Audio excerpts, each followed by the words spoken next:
It's the Ralph Nader Radio Hour. Stand up, you've been sitting way too long.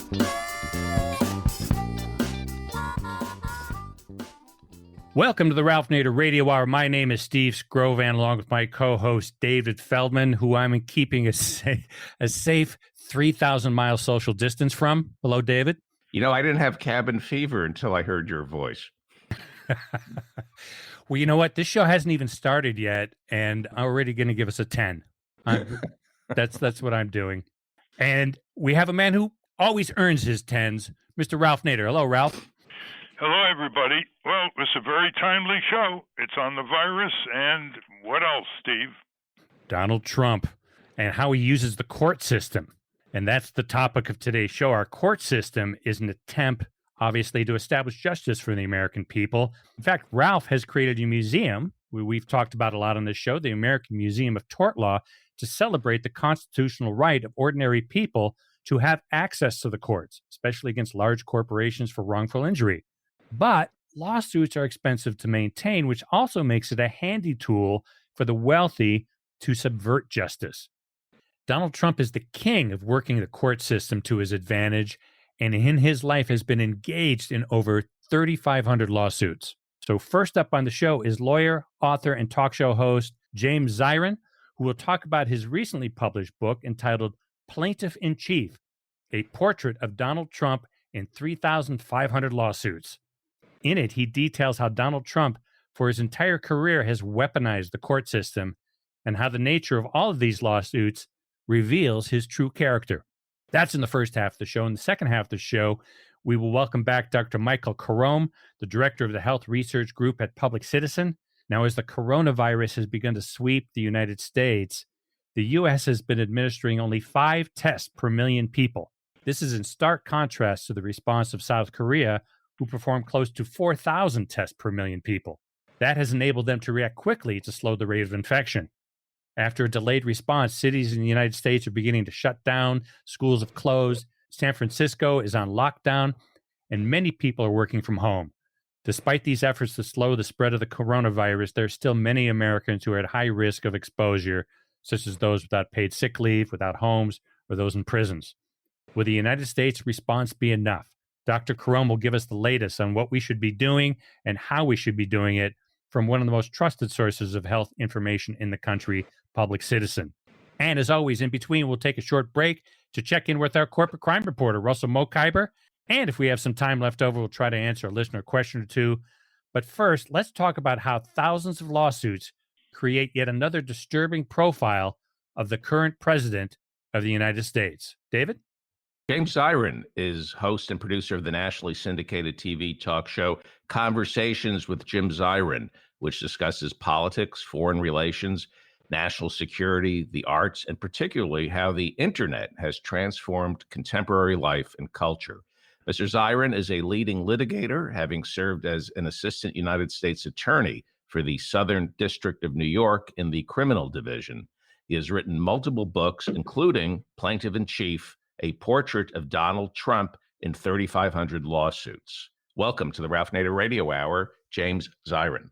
Well, David, I'm delighted to be here. Welcome indeed, James.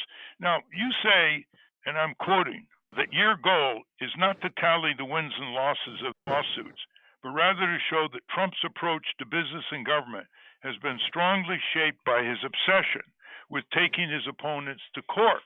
Indeed, Trump brought his lawsuit culture with him to the White House.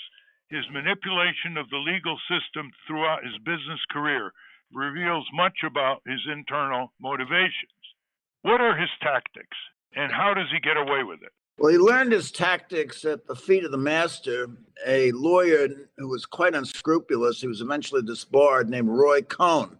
Roy Cohn was one of the prosecutors in the Rosenberg case, and he was chief counsel to Senator McCarthy.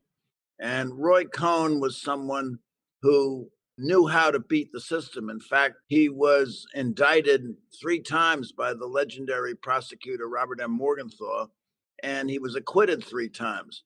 He met Donald Trump in 1973 in a bar called Le Club, and Trump had been sued by Nixon's Department of Justice for discrimination based on race in housing.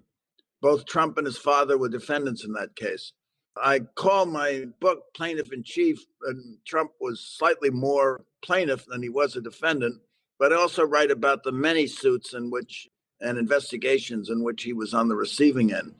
So they met in a bar, and Trump had taken this case to a number of prominent lawyers in New York, and they had advised him to settle the case.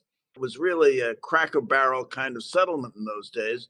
You'd neither admit nor deny the charges, and you'd agree not to discriminate in the future. And that's all the Justice Department wanted out of them. The Justice Department had an airtight case. They sent testers to the Trump properties. Some of the testers, they're probably all FBI agents. Some of them were white and some of them were black. And the white testers asked about the availability of apartments, and they were shown apartments, and they told apartments are available. The black testers went to the apartments, and they were told there were no apartments available.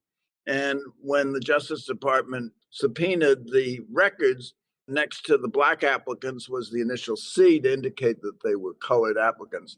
Well, Cohn's advice was not to settle the case, because that's Cohn-Trump precept number one: never settle, or if you settle, never admit you've settled. So what Cohn advised him to do was to fight.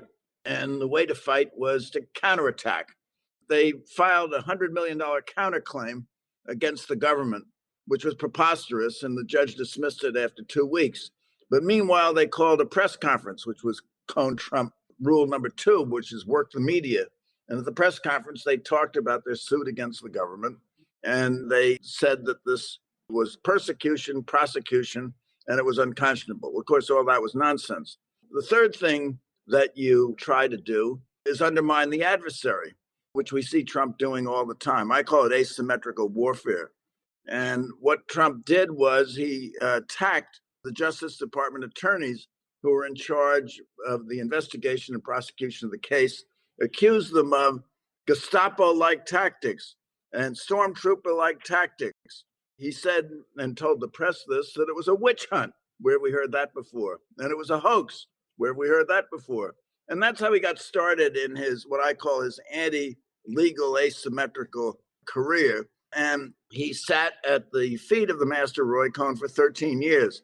Their relationship was remarkably close. Cohn was not only his lawyer, but his political confidant, his advisor, and he schooled him in the ways of asymmetrical warfare. The bottom line is, no matter what happens to you at the end of the suit, you claim you had a great victory and you go home. We see the parallel in the coronavirus situation, where at the beginning, Trump refused to admit that there was a pandemic.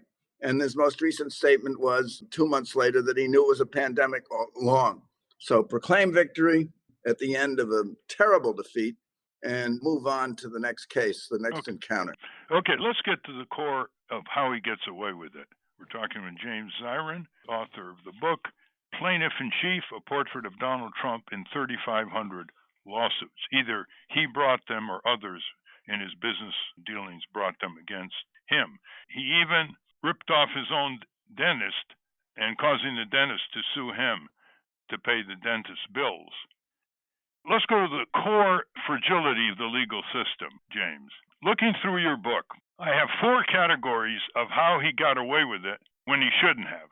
One is that he files frivolous suits and doesn't get malicious prosecution tort suits back, which is the way the tort system tries to deter egregiously frivolous suits. The second is usually someone trips up in a deposition and gets caught for perjury. And the third is that the tort lawyers usually would sue if he committed a tort, like defamation or physical violence against so many women who have now complained about him, and some of them have filed tort lawsuits which are pending against him. And fourth is fear and intimidation, which can reduce itself to either a criminal violation or a civil tort violation. Now, in all these cases, what happened to the legal system here? What happened to the plaintiffs or the defendants against Trump? What could possibly, in a career of over 40 years, have had Donald J. Trump escape the law? I think that you put your finger on it, Ralph. It's the weakness of our legal system. There are limitations to our legal system. And one of the great problems, which we haven't really resolved in our country, is how do we deal with the problem of someone who has limited resources and needs to sue someone who has virtually unlimited resources. In England, they handle this with something called loser pays, where if you bring a frivolous lawsuit and you lose, you have to pay the other side's legal fees. We have addressed it through the contingency fee, with the parties bearing their own legal expense. So in the case of the dentist, for example, which is not a bad example, the dentist performed services for Trump. Trump refused to pay his bill. Had the dentist sued, he would have had to hire a lawyer, and it probably would have cost 5 times as much to bring the case as the amount at issue, which was the dentist bill. Number one. Number two, Trump would always counterattack and operate through fear. You said it was spot on what you said. And Trump would counterclaim against the dentist and charge him with malpractice. Well, the dentist would think, gosh, I don't want to be charged with malpractice. It'll hurt my business and my profession. And life is too short, and we move on. So there's an example of a legal conflict in society where the legal system fails to justly resolve the grievance. James, that argues in the business world that he operated into, that people he stiffed, creditors, workers, it costs too much for them to sue because they had to pay by the hour. But the other examples I gave involve contingent fees, like tort lawsuits. It involves criminal prosecution for perjury. It involves criminal prosecution for serious threats against people who he has fleeced or who have stood up to him. So the legal expense doesn't wash in these areas. What keeps people from not fighting back against Donald Trump? Now, he did hire 500 Polish undocumented workers for one of his construction sites in New York, and he didn't pay them or underpaid them, and they sued, and they recovered something. He fleeced students at so-called Trump University, which you describe in a chapter in your book, and they sued in a class action, and he settled for $25 million after he was elected or selected as president. So I don't understand the lack of the use of the tort system and the lack of criminal prosecution. You have a chapter devoted to his contacts with the underworld, multiple contacts. In fact, he admitted that he had to deal with these people in his construction business. So I just go to the core of the failure of the legal system and the failure of plaintiffs and defendants who had cases but decided the fear that he generated and the press that he could generate against named victims of his fear assailing. Is that what it is? Is the press involved here? They gave him too much publicity against his adversaries? Go to the core of the failure here if you were running a seminar at a law school entitled Donald J. Trump, Escape from the Law and What We Need to Learn About the Law. Well, I think one thing we have to learn, Ralph, is that the contingency fee is a very good system, but certain types of claims are not taken on contingency. The example of the dentist or the contractor who has a contractual dispute with Trump, no lawyer is going to take that on a contingency we understand basis. that. In most of the cases that he was involved in, it did not involve a personal injury. In the Trump University example, he was charged with fraud. And it's true, there were class action lawyers who were willing to bring the case pro bono. And you see Trump's reaction to the case. He absolutely trashed the class plaintiff and sought to have her removed. She eventually resigned. His complaints against her were absolutely baseless. And she resigned because she just couldn't take it anymore emotionally. So there was another class representative appointed, and the case went on. But all the while, Trump was making speeches attacking the judge as a Mexican judge, even though the judge hadn't really made any rulings adverse to Trump. Was creating a lot of fanfare about this suit, kept saying in the presidential debates in 2016 that the case was groundless, the case was meritless. said he would never settle. He was going to go to trial, even though the evidence was overwhelming. And at the end of the day, what did he do? He settled the case. He settled the case because he said he had to, because the spectacle of a sitting president defending a fraud case would not be palatable to the American people. The fact of the matter is, eventually, because of the pressure of his being the president, the class members received some compensation for what they were defrauded.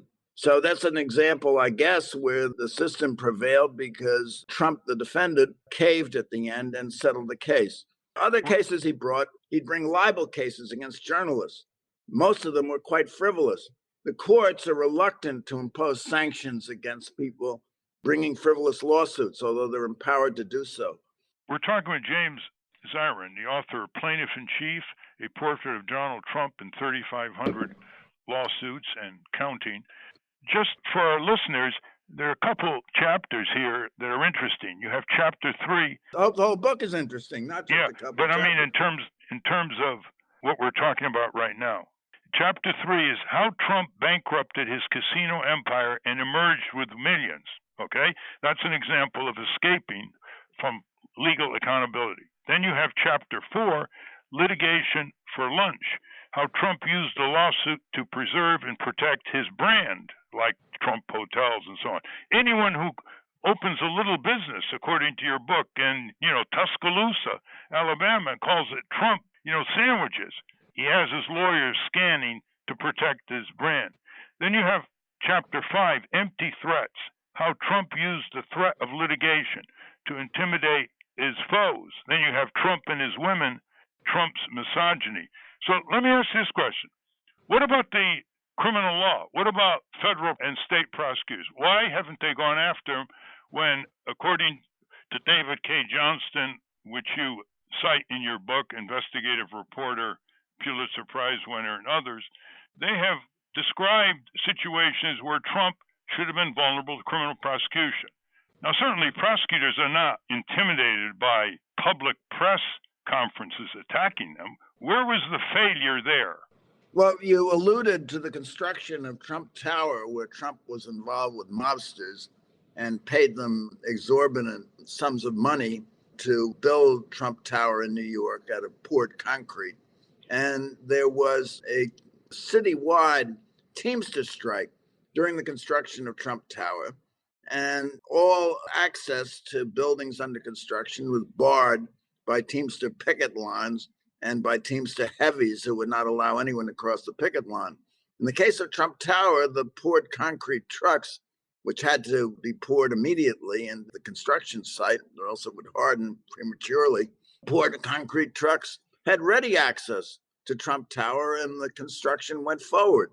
Now, there was a criminal investigation. It was brought by a federal grand jury. The prosecutor was John Martin, who later became a federal judge and an exceptionally gifted prosecutor.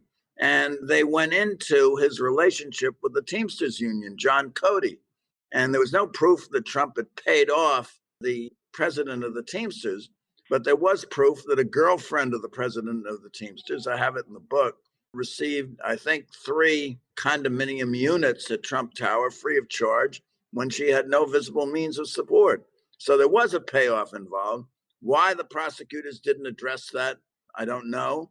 Others who were involved in the concrete cartel, like Fat Tony Salerno, Paul Castellano, who was murdered in a mafia hit by John Gotti before he could come to trial. And Salerno was sentenced to, I think at first, 99 years in jail. But Trump, either because he gave information to the feds or because they had no evidence against him, was not prosecuted criminally. In fact, while he was investigated by the FBI during his time in Atlantic City, they warned him not to have dealings with the mob. The FBI never, and although mobsters went to his casinos where they gambled in private rooms and insisted that blacks and women could not be in attendance while they were gambling, and Trump went along with it. And he had close relationship with a mobster who was convicted of drug dealing in Ohio. What about other kinds of criminal law vulnerability that he had and he wasn't prosecuted from? For example, Well, he was guilty of money laundering both at Trump Tower, which was ignored, and in Atlantic City, and a complaint was brought against him civilly by FinCEN, the government financial agency that deals with money laundering, and was fined heavily, but it was not the subject of a criminal prosecution. And he was just a guy who led his business life on the fringe, and he was able to get away with it. He pushed the limits of our legal system. It's really amazing. And even after he became president, he's been guilty of false filings with regard to his dealings with Michael Cohen, his payments sub rosa to women with whom he had alleged affairs. All of that, which is, I guess, is currently under investigation by District Attorney Cyrus Vance in New York, further investigation beyond the Michael Cohen case. And Vance has been completely frustrated in his effort to get Trump's tax returns, which are relevant evidence in his investigation. And that's now before the Supreme Court. It was supposed to be argued in March, and they just postponed the argument indefinitely because of the coronavirus attack. And who knows when that will be argued. Probably it will be a dream come true for Chief Justice Roberts, who obviously doesn't want a case involving Trump argued before and decided before the election. Well, it's clear that his lawyers have figured out a way where they can delay any case, civil or criminal, for 4 years or more, and that gets him past the election. What about the IRS? They annually audit him, according to Trump, and he has thousands of pages of entangled business activities in his IRS filings, according to him. Why hasn't there been any legal action by the IRS? But you tell me. He's led a charmed life, and of course, theoretically, he's in charge of the IRS. The problem is you have this built-in conflict of interest in the executive branch where no agency of the government can credibly investigate the president. If the Justice Department can't do it, if local district attorneys can't do it, if the IRS doesn't do it, where are we left? We're left with the court of public opinion, and we'll see what happens in November, which was the approach of the United States Senate. I've always said that Trump has taught us a lot about ourselves as a people. He's taught us, for example, that tens of millions of voters can do no homework for who they vote for senator, representative, governor, president. That's become very clear. He's taught us that we don't rise to defend the violations of our Constitution. There are at least 12 major impeachable offenses, which Bruce Fein and other constitutional experts have gotten printed in the congressional record by Congressman John Larson in December 18th, when the House voted to impeach him on the Ukraine affair. And nothing has happened there. He has taught us that he can violate our civil liberties and civil rights and use the police power impermissibly, and he's gotten away with it. He's taught us that he can send drones and other armed forces anywhere he wants in the world without congressional authorization, even for budgets, not to mention the absence of the congressional power to declare war exclusive to the Congress, and he's gotten away with it. He has enriched himself in violation of the Emoluments Clause of the Constitution as president. Trump Hotel next door to the White House being a case in point, widely reported. That issue, Ralph, is in litigation. Yes, so, that's in litigation. But again, the 4-year delay. Okay, now let's go to the fundamental question I want to ask you. We're talking with James Zirin, author of the new book, Plaintiff in Chief, Portrait of Donald Trump in 3,500 Lawsuits. Nobody's ever written a book like this.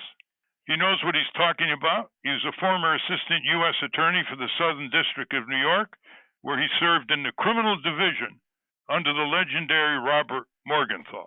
So here's the question.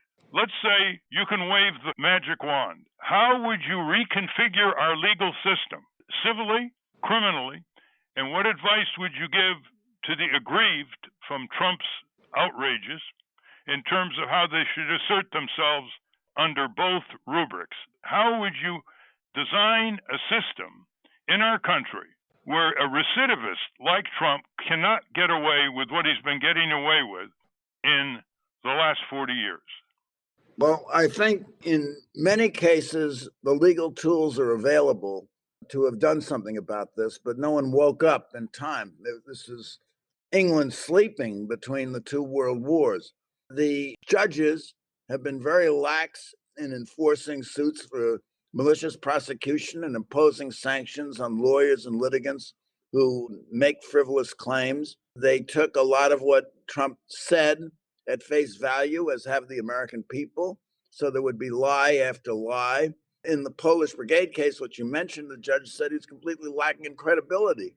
And at the end of the day, Trump settled for 100 cents on the dollar. The settlement was sealed, and it wasn't for 15 years until the settlement papers were open, and we learned he'd paid 100 cents on the dollar, which he probably did in many of these cases, which he claims he won. Now, part of it is we're living in a period, it's not just the courts, it's our fellow Americans who are willing to buy in to these myths that Trump utters. The Rand Corporation said we're living in a political era of truth decay.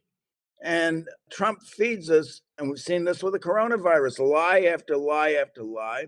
And his supporters are unshakable. Their faith in him is unshaken. And they swallow it, they believe it. And the fault, dear Brutus, is not in the legal system. The fault is in really the psyche of the American people, that they're willing to accept fantasy land.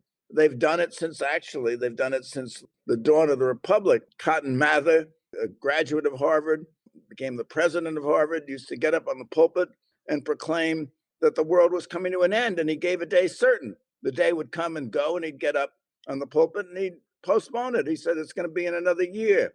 He was one of the people who sponsored the Salem witch trials. We love people like P.T. Barnum, who claimed that you could pay money to see a 150-year-old black woman who he said had suckled George Washington.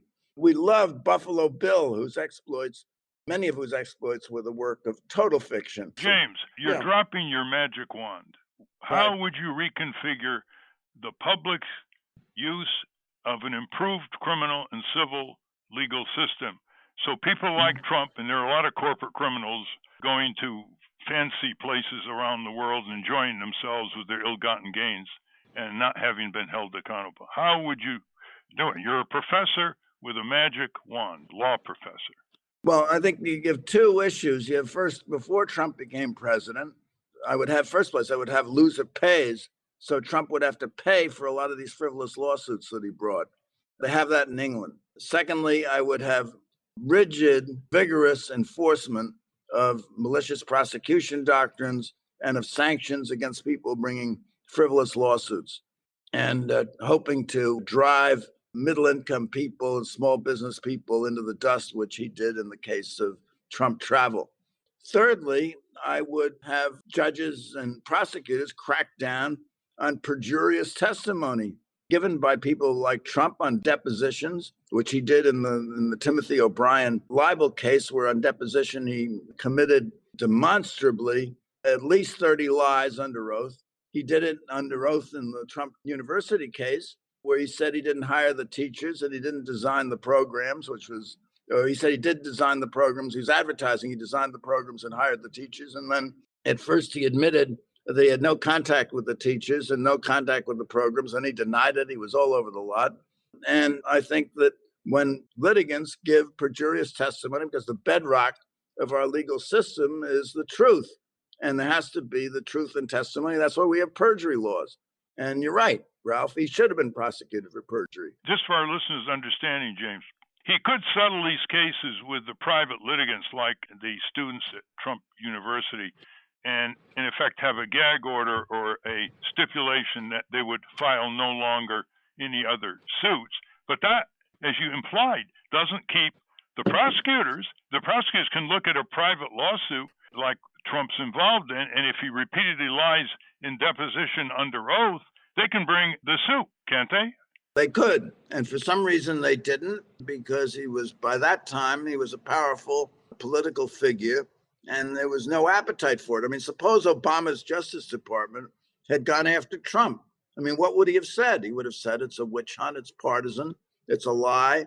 And what he's done is he's succeeded in politicizing our legal system. You know, his mentor, Roy Cohn, used to say, screw the law, who's the judge? And the idea was to either undermine the judge if he was against you, or try to reach the judge if he was inclined in your favor. And so Trump really corrupted our legal system. And as president, he's corrupted our legal system by completely destroying our system of checks and balances. Justice Scalia, whom I know, Ralph, you do not admire, said that the guarantee of our liberty is not the Bill of Rights. The guarantee of our liberty is the separation of powers in our system of checks and balances. That's how we stop having a rogue president. That's how we stop having a despot come to power. Well, the fact is our system of checks and balances is completely collapsed. The Supreme Court doesn't act, or if they act irrationally, or they act on the basis of preferred policy choices rather than the Constitution. Yeah. Our Congress hasn't acted. You saw that in the impeachment. True. But just to show... and then you have another element, which is very important. It's existed since Hamlet, who decried the law's delay, that it takes so long for these cases to be decided that he can get away with it. The more he temporizes, the more he can get away with it. And his bad example radiates throughout our political economy. You have corporate crooks who can think they can get away with it just the way he does. And you have tens of millions of people who are dismayed and discouraged, like the big boys always get away with it, and it destroys their faith in the rule of law. And it also increases their anxiety, dread, and fear, because when they're exploited and ripped off, they don't feel they can resort to the law to protect themselves and to hold their oppressors or harm doers, wrongdoers accountable. So, prediction. Is Donald J. Trump, including the suits by the women who he's violated, is Donald J. Trump going to get away with it before the election in November? Well, I think he's going to get away with it until and including the election in November. If he's turned out of office, there is a very good chance he will be prosecuted. There's a very good chance that a lot of these suits will come to court. It's even worse. He's trying to stack the courts now with judges that are so pro-Trump ideologically that he's protected if someone goes to the court to charge him with a civil or criminal violation. And he's bragged about his 5-4 judges on the Supreme Court ready to protect, no limits to his executive power. You know, we're almost out of time. James Zirin, author of Plaintiff in Chief, A Portrait of Donald Trump in 3,500 Lawsuits.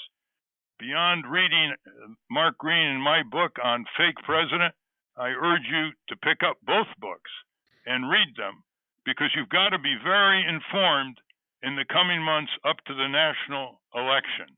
Ralph, there's no better way to be informed than to listen to you, or to read something you've written. And you were willing 60 years ago to take on the corporate establishment and teach them the lesson. And apparently the memory of that has grown thin in the minds of, unfortunately, too many. Thank you very much. We've been talking with James D. Zirin, former assistant U.S. attorney in the Southern District of New York and an accomplished lawyer on other matters. He is the author of the new book, Plaintiff in Chief, A Portrait of Donald Trump in 3,500 Lawsuits. It's written in a very, very readable fashion. This is not dry as dust legalese. We advise you to read it. Thank you very much, James. Thanks so much, Ralph. We've been speaking with James Zirin, author of Plaintiff in Chief, A Portrait of Donald Trump in 3,500 Lawsuits. We will link to that at ralphnaderradio.com.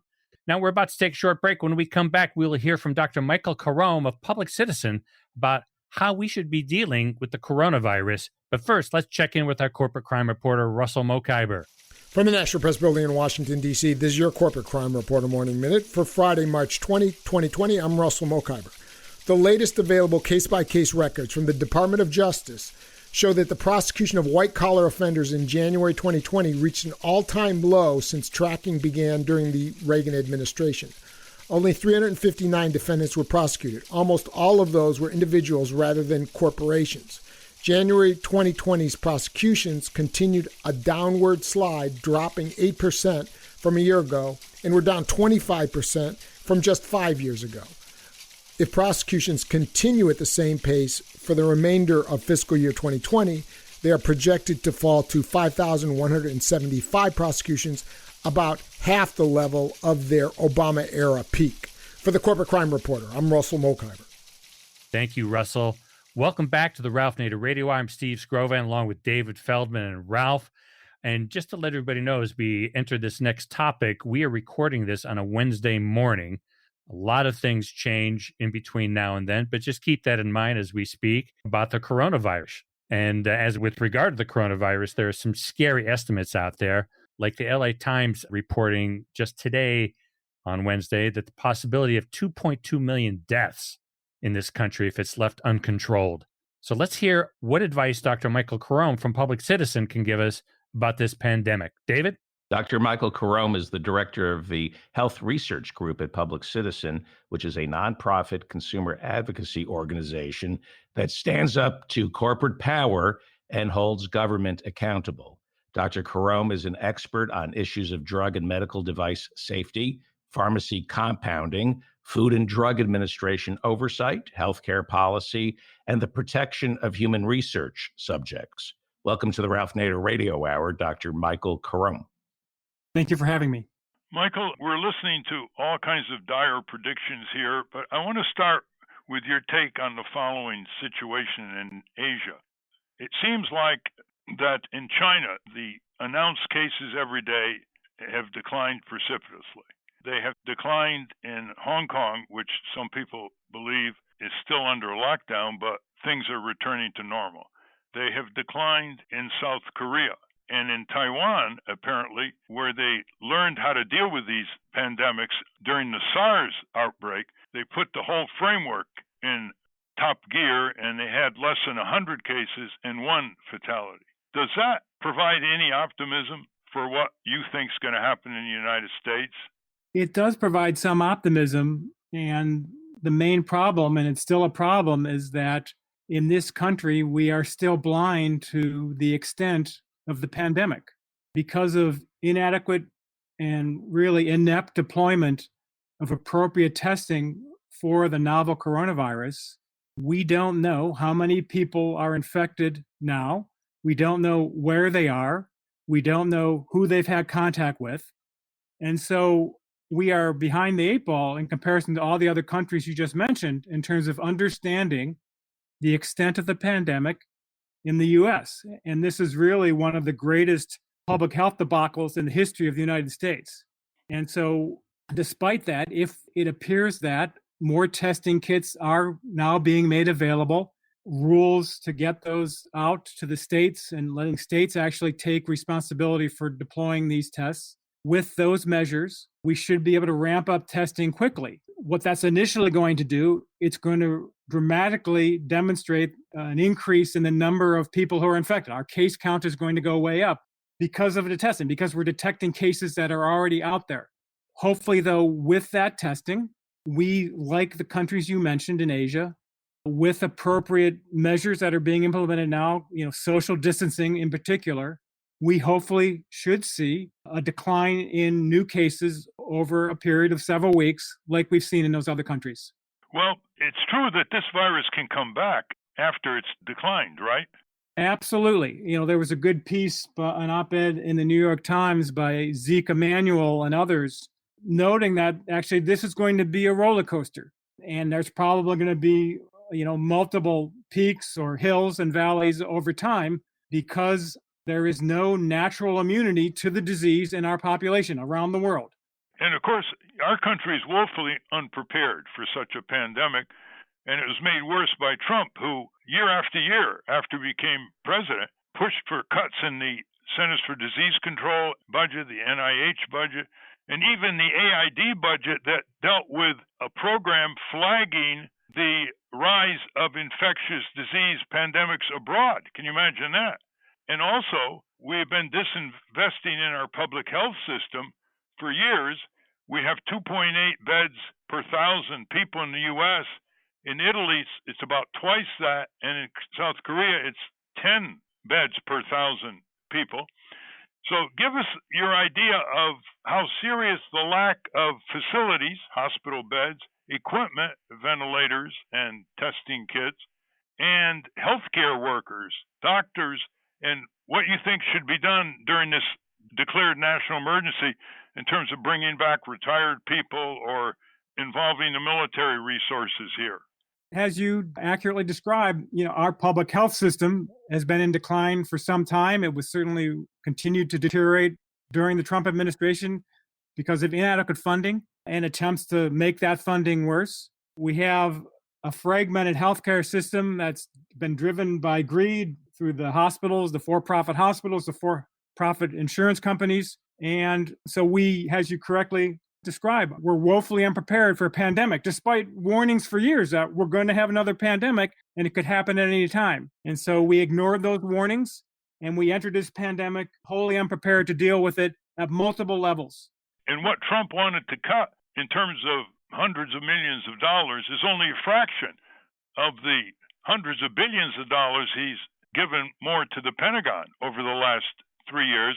And we just cannot avoid talking about returning the budgets for empire abroad, destroying all kinds of societies, boomeranging against us, slaughtering all kinds of people abroad who are innocent, bringing that money back to domestic necessities, most particularly right now, the coronavirus pandemic. I just wrote an open letter to Secretary of Defense Esper saying you've got to now rearrange the budgets, and you can do it under your own declared mission to protect the domestic security of the United States. If you need any additional authority, I'm sure Congress will give it to you.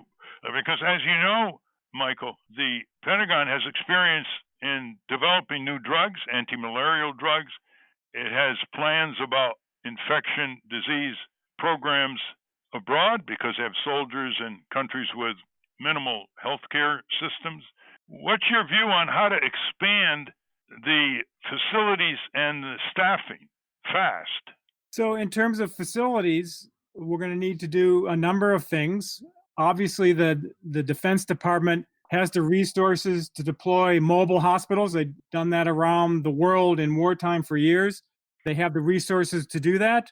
And so we need to deploy those resources in the United States if and when our hospitals and healthcare system get overwhelmed domestically. And, the goal of the current social distancing, which we are implementing extreme measures to do, which are absolutely necessary, the goal of that is actually to prevent that overwhelming from happening.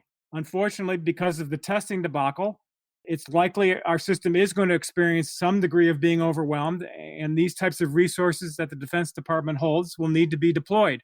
We also need to ramp up industry to start making things like we used to do in prior wars where they made tanks and airplanes.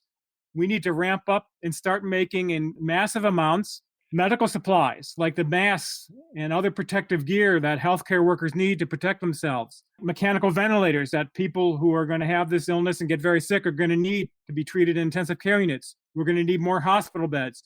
We're going to need just about everything that's used to treat the critically ill individual. And the only way to do that is to ramp up private industry to make those. And under the Defense Production Act, I think the federal government currently has authority to do those measures. In terms of staffing, obviously we're going to need more healthcare workers. And with the virus, with healthcare workers being susceptible to the virus because of the direct interaction and because perhaps of inadequate supplies of protective gear, that may exacerbate the problems in terms of the healthcare workforce as doctors, nurses, and others get sick. Hopefully, many of them will recover and then be able to return to the front lines. But there will be periods when our healthcare workforce contracts. And so we do need to invoke other measures to bring other healthcare workers, either bring some out of retirement, bring others, maybe accelerate the training of healthcare workers in various fields where they can still deliver the care in a reasonable level of quality and other things. I'll tell you that we have the U.S. Public Health Service Commission Corps, which I used to be a member of, and that certainly provides a foundation for such a response. But the Commission Corps only has about 6,000 people, and we're going to need tens of thousands, if not more, people to respond to this crisis. Do you think in the last few days, we're talking with Dr. Michael Carome of the Public Citizen Health Research Group, he's the director. Do you think in the last few days the federal government has reflected your level of urgency? Do they get it now in terms of urgency and acceleration? I think in the last 36 to 48 hours, we've seen the level of urgency and the messaging on that significantly improved. I think that the healthcare professionals, public health professionals who are working on this within the government, some of whom are on the White House task force, fighting the coronavirus, they clearly understood this weeks ago. Unfortunately, the senior members of that task force, the senior leadership, the president, the vice president, they communicated inconsistent messages. They were non-transparent. There was disinformation. There were rosy projections about we're going to get over this quickly. All of that undermined our public health response, promoted distrust in the government across the country. And hopefully they've started to turn the corner on that in the last 36 hours. And hopefully we'll start to see better messaging that will lead to a better public health response. Well, the Trump-Pence debacle starting in December, Trump kept refusing to acknowledge it, called the virus a Democratic Party hoax that'll go away. It's just like the flu. Don't worry about it. Those are some of the reasons that Public Citizens President Robert Weissman gave for calling for Trump's resignation, outright resignation. He cannot captain the ship. He cannot captain the ship of America any more than Captains Queeg and Ahab could captain their ships in American fiction. So what we need to ask now is, I'm sure you're urging people to go and get the guidelines off the internet issued by the Centers for Disease Control, personal guidelines as to what people have to care for, what they have to do, what they have to avoid, and what is Public Citizen in terms of this coronavirus situation doing? One thing that we are focused on is when vaccines and drugs to treat the coronavirus or to prevent the coronavirus in the case of the vaccine, to treat it in the case of drugs, when those products finally are ready to be marketed, it's critically important that those be made available to everyone in the United States and across the world at no cost. And so we must do away with our usual pharmaceutical company monopoly measures where profit is the sole goal of the companies. There must not be patenting of these products, and they must be made available at a reasonable cost to governments so that they can be delivered to all citizens of the world for free. And so that's certainly something our Access to Medicine teams is working on and pushing for heavily. So I think that's probably one of the more important things we're focused on. No more pay or die corporate monopolies is what you're saying. That's over with. Let's ask the other question, which nobody's talking about now. In the rush to get a vaccine or vaccines, they have to be both safe and effective. And if there's too much of a rush, it could be a boomerang here. What's your view? Absolutely. We still, the vaccines being developed, the drugs being developed, they need to undergo appropriate clinical trials to ensure that they're safe and effective. Tony Fauci, who is on TV every day now next to Donald Trump, he's a very well-credentialed, experienced scientist and head of the Infectious Disease Division of the National Institutes of Health. He says it's going to take a year to a year and a half before people can get these vaccinations and be assured that they're effective and safe. Donald Trump a few weeks ago said, well, a vaccine is going to be ready very shortly. What's your view?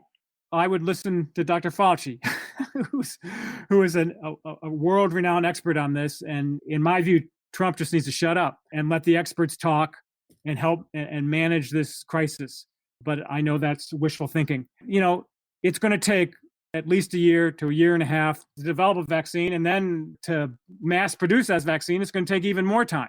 And so there clearly will be pressure to rush this, to cut corners. And if that happens, that could endanger patients in a different way than the virus endangers them. Do you see any other immunities, partial or otherwise, that can be encouraged among people here and around the world? Beyond the steps that the CDC is actively promoting, which is social distancing, and then in terms of your personal care, personal hygiene, washing your hands, not shaking hands, wiping down surfaces with appropriate disinfectants, those are our tools that we have right now. No one has immunity to this unless you've had it and recovered. And even then, we're not sure how long that immunity will last, because this is a brand new disease and every disease is different. But really, the tools that we have are basic public health measures for new infections, and everyone needs to follow them. Any chance that it'll behave like the seasonal flu going down in the summer?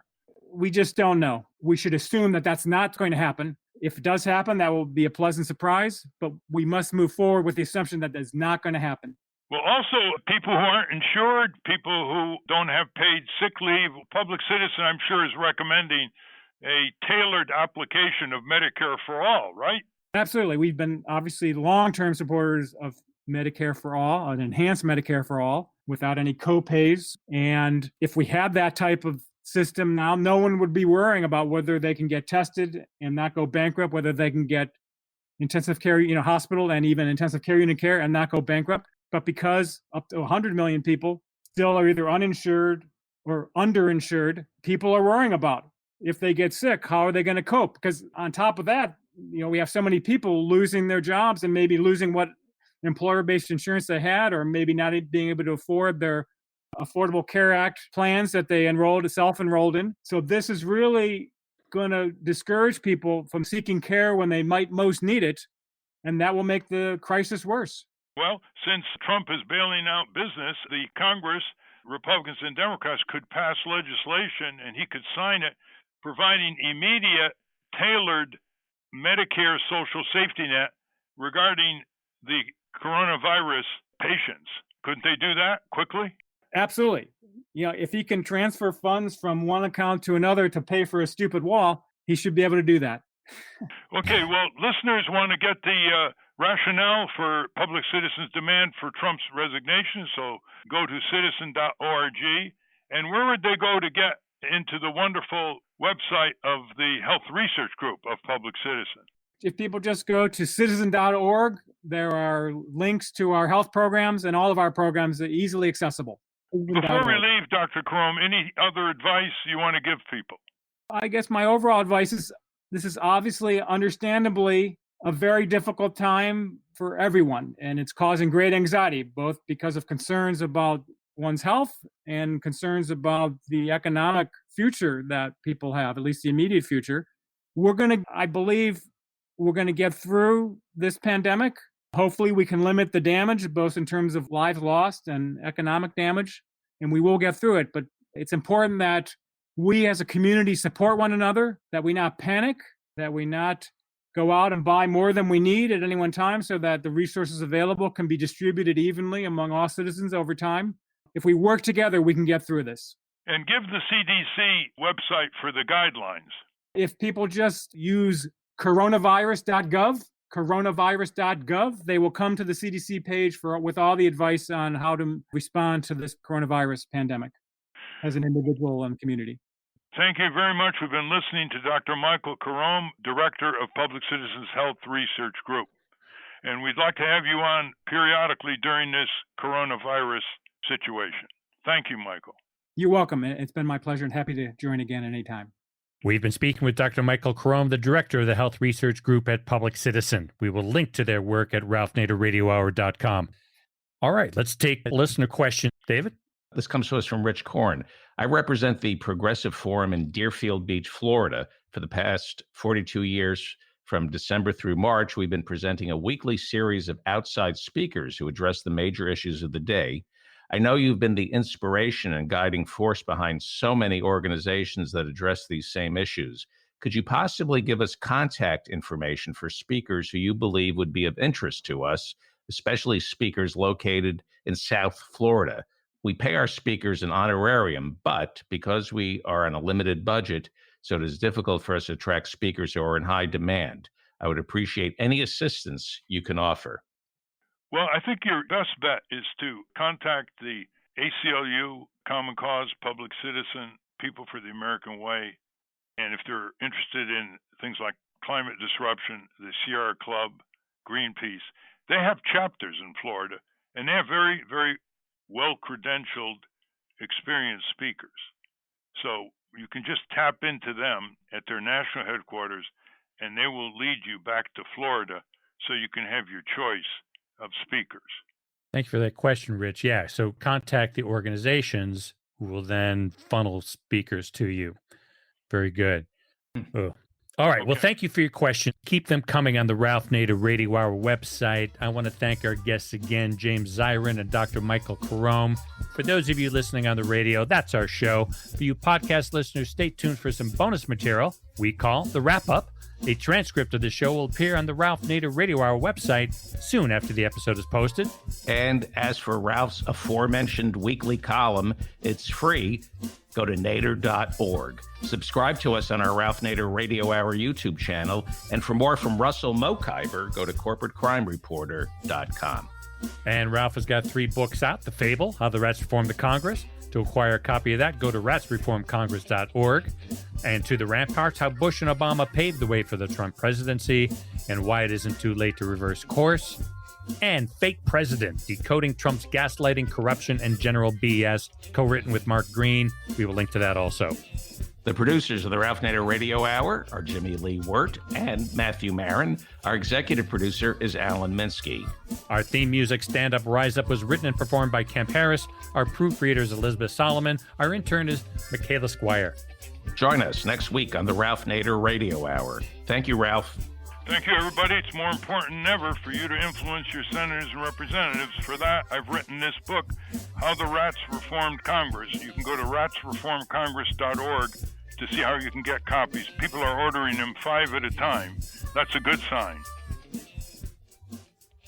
Hi, this is Jimmy Lee Wirt, producer of the Ralph Nader Radio Hour, and welcome to the wrap-up where we speak a little more with James Zirin. Let's let Steve and David in on this, James. Sure. Yeah, Mr. Zirin, when Donald Trump becomes a private citizen again, either in January or, God forbid, 4 or 5 years from now, what is his exposure, and does that exposure make him desperate not to lose the election?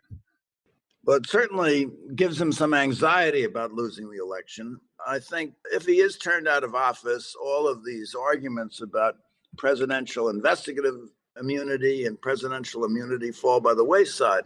There may be a lot of criminal cases that are barred by the statute of limitations because there's a 5-year statute of limitations on criminal activity in most states. The cases that have been filed, particularly the civil cases brought by Ms. Zervos against him, brought by Eugene Carroll against him, those cases will continue and will eventually come to trial unless he settles them. And I don't know whether these women are going to be willing to be bought off. They seem pretty steaming mad about what he did. The Vance investigation into his tax returns will go forward. What it'll yield, no one quite knows. There was an unindicted co-conspirator named in the Michael Cohen case. The president was probably the unindicted co-conspirator. It's possible that case will go forward. And you may find that, let's say, Biden wins, that there may be a feeling of reluctance that having won the election, he was going to go ahead and purge his political enemies. And if he goes after Trump, people will say it was a political prosecution. It'll be very unsettling to a large portion of the electorate. So he really has a great deal of protection in the faith, the unwavering faith, indeed the blind faith that his followers have in him. He's also blessed by a bunch of weak-kneed adversaries in the U.S. Congress. I sent a letter a few weeks ago to the women of the House of Representatives and Congress and basically said, look what he's done. Just look what he's done against women. Look at the sworn testimony of how he's abused them. He's physically violated them. He's defamed them. He's beaten them up.